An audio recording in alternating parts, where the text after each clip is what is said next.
Unfortunately, we have just confirmed that Elizabeth Taylor has died. She died in the early hours this morning from congestive heart failure. Elizabeth Taylor was more than just a star.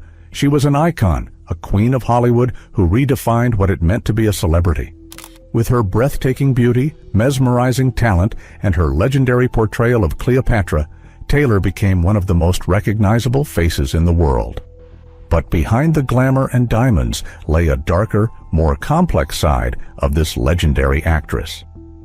From scandalous romances to personal struggles, Taylor's life wasn't just one of fame and fortune. It was a turbulent journey marked by heartbreak, resilience, and a deeply human story. What secrets did Elizabeth Taylor keep behind the glitz and the cameras? Let's find out. Elizabeth Taylor's path to superstardom wasn't just about luck. It was a combination of raw talent, relentless ambition, and an undeniable presence that captured Hollywood like no one else. Born in London in 1932 to wealthy American parents, Taylor was raised with a sense of refinement that perfectly complemented her natural beauty. Her family relocated to Los Angeles on the eve of World War II, a fateful move that placed Taylor in proximity to MGM Studios, the launchpad for her young career. Taylor's big break came at just 12 years old with National Velvet.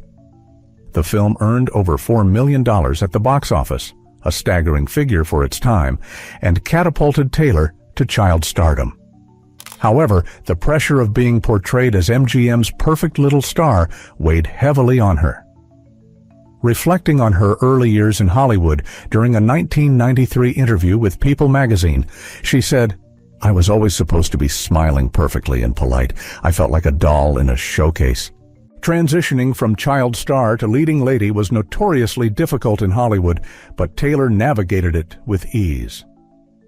By her late teens, she starred opposite Spencer Tracy in Father of the Bride in 1950, solidifying her status as a powerful screen presence. Critics praised her emotional intelligence on screen, but her looks often overshadowed her performances. People didn't see the depth in her acting because they couldn't look past her beauty. Her rise hit a turning point in the 1950s when Taylor broke free from the studio system's restrictions. In movies like A Place in the Sun in 1951, Giant in '56, and Cat on a Hot Tin Roof in 1958, she demanded roles with dramatic complexity and explored themes of guilt, passion, and moral conflict. These performances earned her 4 consecutive Academy Award nominations, proving she was more than capable of holding her own among Hollywood's elite. Taylor's transition to a power player peaked with Cleopatra in 1963. It wasn't just her $1 million paycheck that made headlines, it was her unparalleled control over the production. According to the 2013 Vanity Fair expos on the film's infamous production, Taylor dictated terms on everything from wardrobes to travel accommodations, earning a level of authority that actresses rarely wielded at the time. Director Joseph Mankiewicz later recalled, "Nobody could say no to Elizabeth. She was Cleopatra on and off the set." Nonetheless, the production spiraled into chaos, plagued by budget overruns and Taylor's health crises, including an emergency tracheotomy that almost derailed the filming. Her off-screen affair with Richard Burton, which started during Cleopatra, cemented her as the favorite subject of tabloids worldwide. Both Taylor and Burton were already married, and their affair quickly became one of Hollywood's greatest scandals. Vatican City publicly condemned their actions in an unprecedented editorial statement, calling their relationship erotic vagrancy. Despite the backlash, Taylor shrugged off the criticism, telling the New York Times in 1966, "I was in love and didn't owe anyone an apology. People forget that I was a human being before I was their fantasy." While her beauty garnered endless praise, Taylor bristled at how it often defined her. Many of her contemporaries were granted room to experiment with roles and evolve their craft, but Taylor was consistently labeled as Hollywood's ultimate sex symbol. "Being called the most beautiful woman in the world came with chains," Taylor said in her memoir, Elizabeth Takes Off.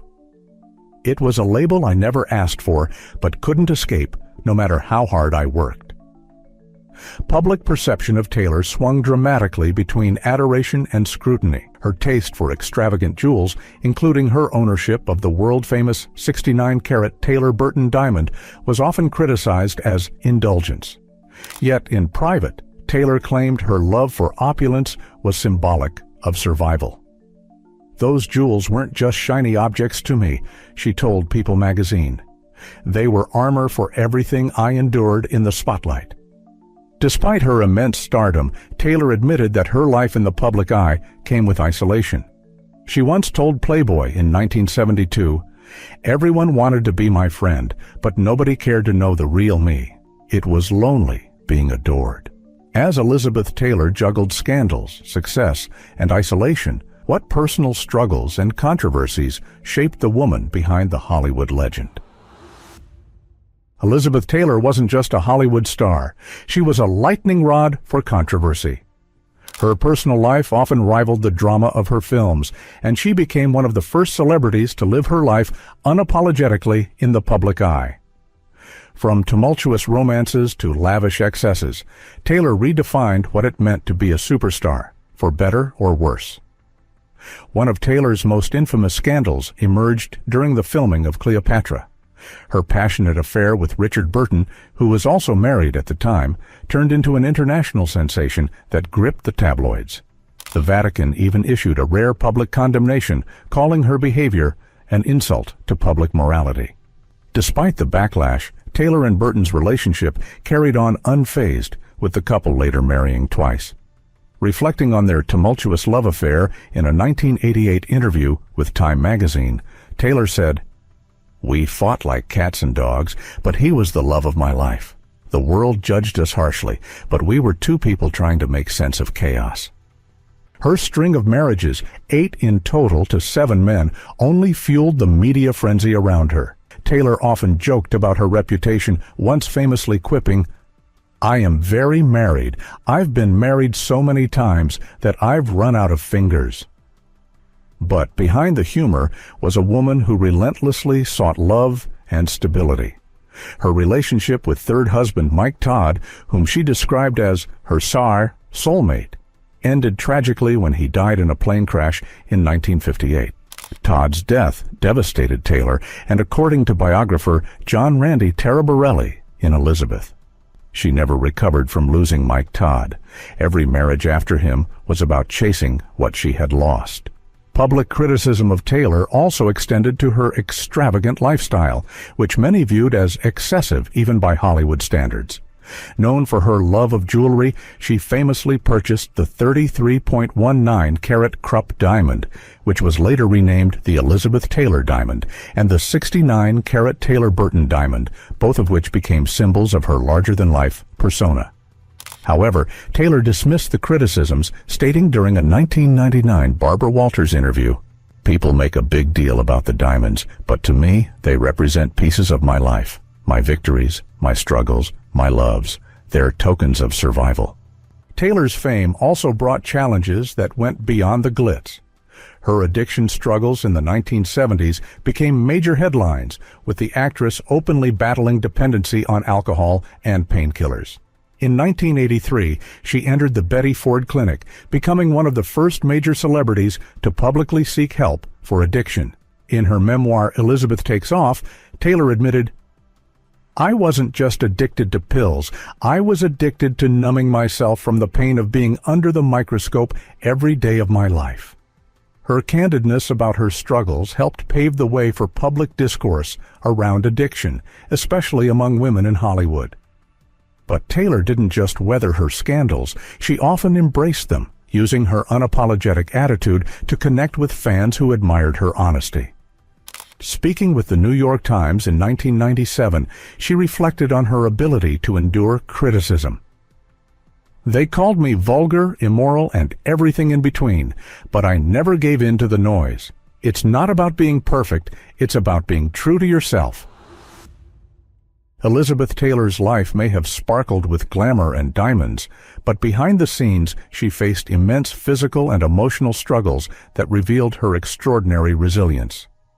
Throughout her life, Taylor battled significant health problems and endured heartbreaking personal losses that left indelible marks on her legacy. Taylor faced numerous health challenges almost from the start of her career. She survived more than 30 surgeries over the course of her life, including a near-fatal bout of pneumonia in 1961 that left her in a coma for several days. Her physical struggles were compounded by scoliosis, a condition that caused chronic back pain and left her in constant discomfort on film sets. Reflecting on years of pain during a 1993 interview with People magazine, Taylor stated, "Pain was always there, but I just learned to push through it. The work was worth the sacrifice." Despite her physical challenges, Taylor often hid her vulnerabilities from the public eye, presenting an image of strength and poise. But those vulnerabilities became harder to ignore when personal tragedy struck. In 1958, Elizabeth Taylor suffered one of the deepest losses of her life when her husband, producer Mike Todd, tragically died in a plane crash. Todd, whom Taylor called the love of her life, had been a grounding force in her chaotic Hollywood existence, according to biographer J. Randy Taraborelli in his book Elizabeth. Losing Todd left Elizabeth shattered. It wasn't just grief, it fundamentally altered how she approached love and relationships. She carried the weight of his loss through every romance that followed. Taylor's grief over Todd's death pushed her into a highly publicized affair with singer Eddie Fisher, who was married to her close friend Debbie Reynolds at the time. Though their relationship scandalized Hollywood, Taylor later described it as an escape from pain. Their marriage ultimately ended in divorce after what Taylor called a desperate attempt to fill the void that Mike left. Other personal losses also deeply affected Taylor, including the unexpected death of her close friend and frequent co-star Montgomery Clift. The two had developed an intense bond after working together on A Place in the Sun in 1951, and Clift's death in 1966 left Taylor grappling with the realities of fame and its toll on personal happiness. In her later years, Taylor admitted to Vanity Fair, "Monty's passing was a reminder of how fragile Hollywood's idols really are. He was brilliant, but fame broke him." The 1980s brought yet another devastating loss. Her longtime friend Rock Hudson became one of the first high-profile celebrities to die of AIDS, an event that had a profound impact on Taylor. Hudson's death in 1985 ignited Taylor's passion for AIDS activism and marked a turning point in her life. Determined to fight the stigma and raise funding for research, she co-founded the American Foundation for AIDS Research and later established the Elizabeth Taylor AIDS Foundation. "Rock's death tore my heart out," she told The Advocate in 1992. "But I knew I couldn't just grieve. I had to fight." Over the next decades, Taylor became one of the leading voices in AIDS advocacy, raising millions of dollars and shifting public perception of the disease. Her personal health also continued to decline, but Taylor refused to let it stop her advocacy work. Even as she struggled with heart issues and ultimately underwent surgery for a brain tumor, Taylor remained committed to her humanitarian efforts. Her children often described her as a fighter, someone who would not let physical or emotional pain eclipse her desire to make an impact. Despite the relentless tragedies and health battles, Elizabeth Taylor found ways to channel her pain into purpose. Her life was far from perfect, but her ability to rise above her struggles and advocate for change transcended her image as a Hollywood star. Her fight against AIDS began in the 1980s, following the death of her close friend, Rock Hudson. Hudson's public battle with the disease was one of the first to illuminate the stigma and misinformation surrounding AIDS, and it ignited a rage in Taylor. "I couldn't stand watching people die while the world stayed silent," she said in an interview with The Advocate in 1992. "I had a platform, and I wasn't afraid to use it." Taylor co-founded the American Foundation for AIDS Research in 1985, pouring her time, energy, and resources into fundraising and advocacy. Elizabeth Taylor wasn't afraid to challenge politicians and societal norms to achieve her goals. In 1986, she testified before Congress, urging lawmakers to take AIDS seriously. "We are fighting a war, and we need funding for ammunition." Taylor argued during her speech, an impassioned plea that helped push AIDS research into the national spotlight. Her fiery testimony, combined with her relentless determination, earned her widespread recognition from both activists and public health officials. In 1991, she founded the Elizabeth Taylor AIDS Foundation, which provided direct care to individuals living with AIDS. Unlike many celebrities who lent their names to causes, Taylor was hands-on. She personally reached out to donors, hosted gala fundraisers, and even visited patients in hospitals. Her efforts raised millions of dollars and shed light on the human stories behind the disease. During a fundraiser in 2000, Taylor reflected on her mission. Compassion has no boundaries. It doesn't see fame or wealth. It sees people in need, and that's what I care about. Taylor's activism didn't stop with AIDS advocacy. Her passion for challenging stereotypes and fighting stigma extended into other areas, including LGBTQ+ rights. As a fierce ally during a time when LGBTQ+ issues were largely ignored in mainstream discourse, Taylor continually used her platform to call for inclusion. Commenting on her friendship with Rock Hudson, she told Vanity Fair in 1999, "He was one of the kindest souls I'd ever known. Fighting for him, and for everyone like him, felt like the only thing to do." Her humanitarian efforts earned her numerous accolades, including the Jean Hirschholt Humanitarian Award at the 1993 Academy Awards. During her acceptance speech, Taylor emphasized the importance of using her fame for good. "I have a responsibility to do something meaningful with this gift of visibility. Fame means nothing if it doesn't help others." Through her advocacy and fierce compassion, Elizabeth Taylor redefined what it meant to be a Hollywood star. She showed that her beauty and talent were only one part of her legacy. Her courage to fight on behalf of others became just as significant. Elizabeth Taylor's legacy is far more multifaceted than her glamorous public image might suggest. Beyond her status as a Hollywood legend, Taylor's courageous battles in her personal life and her groundbreaking activism have left an indelible mark on the world.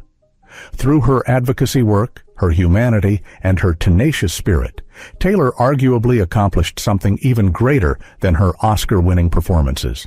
She redefined what it meant to use celebrity for change.